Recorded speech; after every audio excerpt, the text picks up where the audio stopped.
Happy morning everyone! Flex ko na naman yung aking halaman. Hanggang flex na lang muna tayo nito. Ang dami nila. Namulaklak na talaga sila. Ayan oh. Ang cute. And that's what you called moose rose. Nandito na naman sa airplane. Ingat po kung saan man yung biyahe nyo. Ay hindi pala, lalanding pala to. Baliktad. Lalanding pala pag ganyan. Pag galing dito sa kabila, yun yung paalis. Oh, welcome to the Philippines. Ano, Sri Lanka? Ish, parang ganun nakasulat. Parang uulan na naman. Oh, makulimlim na naman yung kalangitan. Anyway, today is Sunday and we're going home today. And uuwi ako, yung aking trabaho hindi pa natapos kasi mainit na. Anyway, babalikan ko na lang siya next week.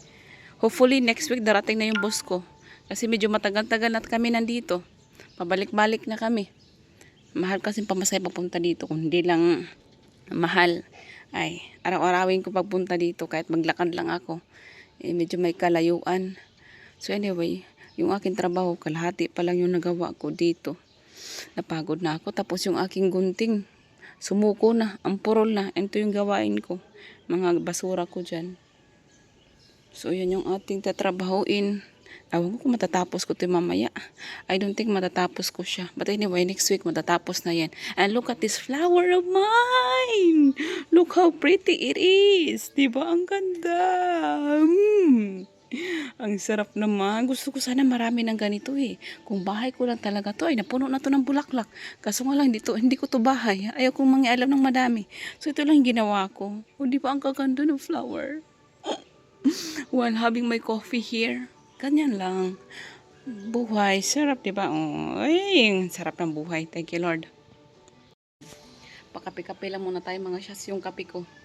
Lumamig na. Kanina pa to. Ay, hindi ako natutuwa sa pimples ko. Wait nga lang.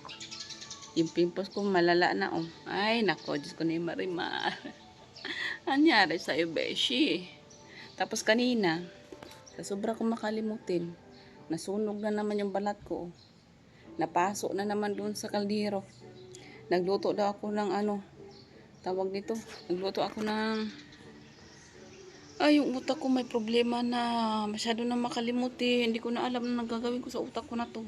Nagluto ako ng oats. Nakalimutan ko na patayin. Di nasunog yung oats. Ay, Diyos ko na lang. Buti na lang dito yung anak ko sa loob. Naamoy niya. Di nasunog na pa rin. Hindi niya din napansin. Kung di nasunog, hindi niya mapapansin. Kasi nabisi ako dito kakaano ko sa damo ba, kakaputol ko. Tapos pag tumawag na siya, sabi niya, Mas, may amoy sunog. Ayun na, sunog na talaga. Ay, Diyos ko. Anyway.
Let's close.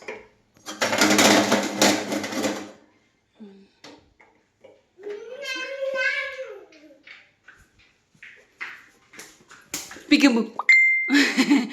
Peekaboo. Okay, we're going home. Bye-bye. We're going home again. After 3 days naming bakasyon, charot. So everything is locked. Make sure it's locked, and this lahat naman na nalinis na. That's all good. Yeah. That one is it's a real flower. Okay, let's go. This is all good. Nice and clean. Bye. See you again. Oh, we have the TV. Unplug na yung TV. Okay, not yet. Let's unplug it. Oh. Okay. Oh. What happened? Ano ba? Bumagsak yung mga wire. Okay. Anyway, that's all good. Let's go.